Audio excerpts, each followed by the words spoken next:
guys, welcome back to our channel, and for today's video, we will be doing a Shopee try-on haul. Hope you're down on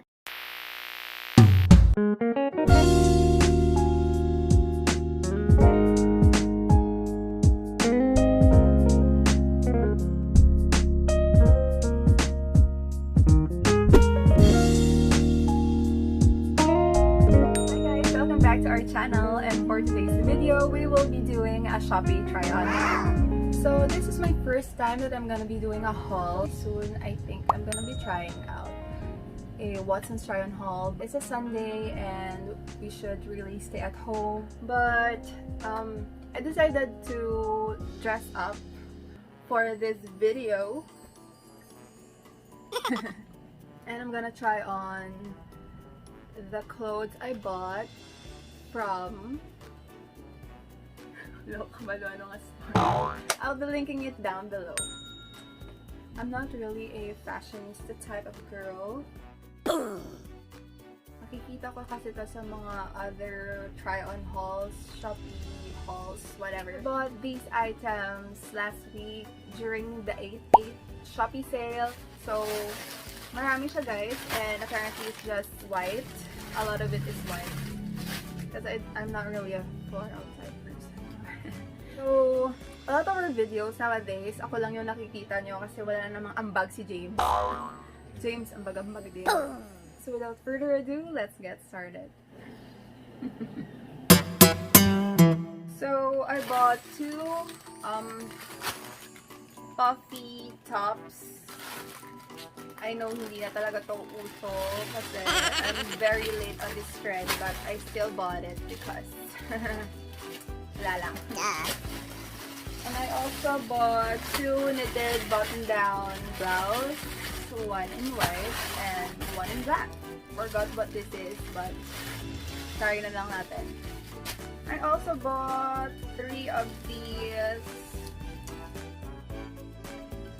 upper bikini tops. I don't know. I just bought it because I'm guessing one of these days I'm gonna be hitting the beach.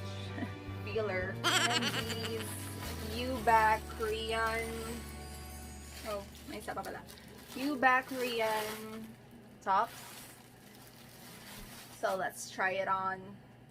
Let's go!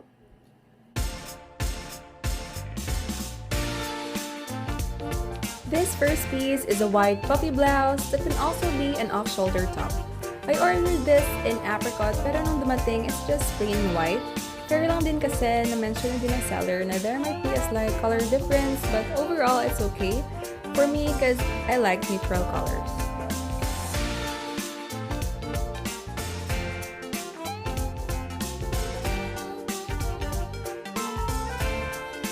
This next piece is still a puffy off-shoulder blouse with printed floral design in white. This is my favorite because it makes me look so feminine and I like the cut.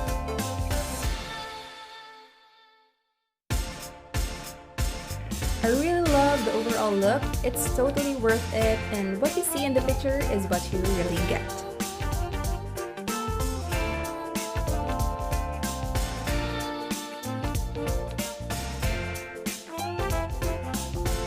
Next is also white. It's a button-down knitted shirt.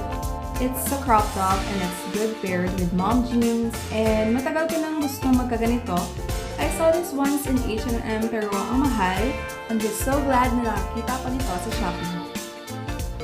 I also bought this in black because it really looks good on the model. At first din kasi I was a little torn on what color to get, and I think I will regret if I didn't get both. So, add to cart!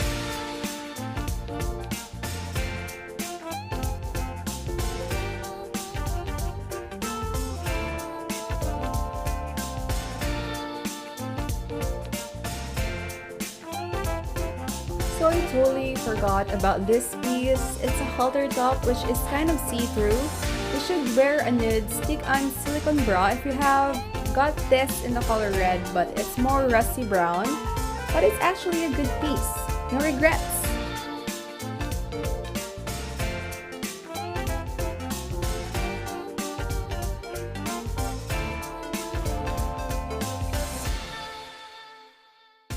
Now let's go to my 4 favorite finds.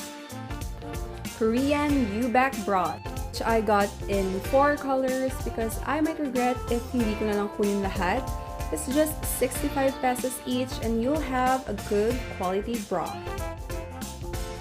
It's so comfy, you can wear this at home, at work, and especially when you're doing exercises at home, you can wear this on top of a jacket or hoodie or even at the beach.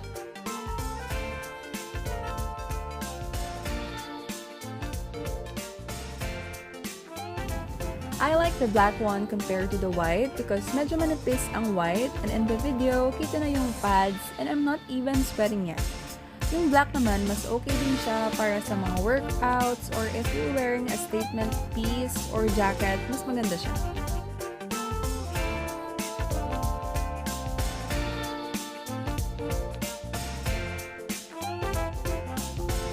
Out of all 4, the green one is my favorite.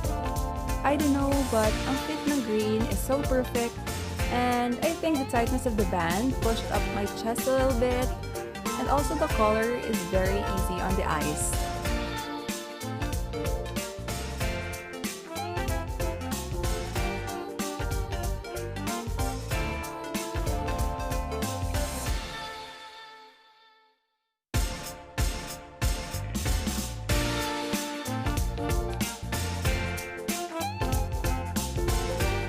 Last is the skin tone, which in the video and the lighting turned into kind of yellow.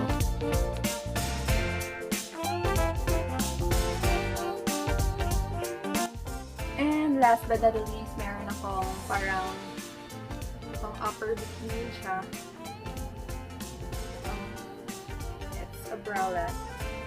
I got the black, I got the white, and I also got the red, which I'm wearing right now. And finally, that ends our Shopee haul video. It's really not a joke, nakakapagod talagang mag-try on and especially na maliit yung kwarto mo ngayon and wala akong masyadong space para mag-ramp or mag-model. Nanginginig na talaga yung mga tuhod ko.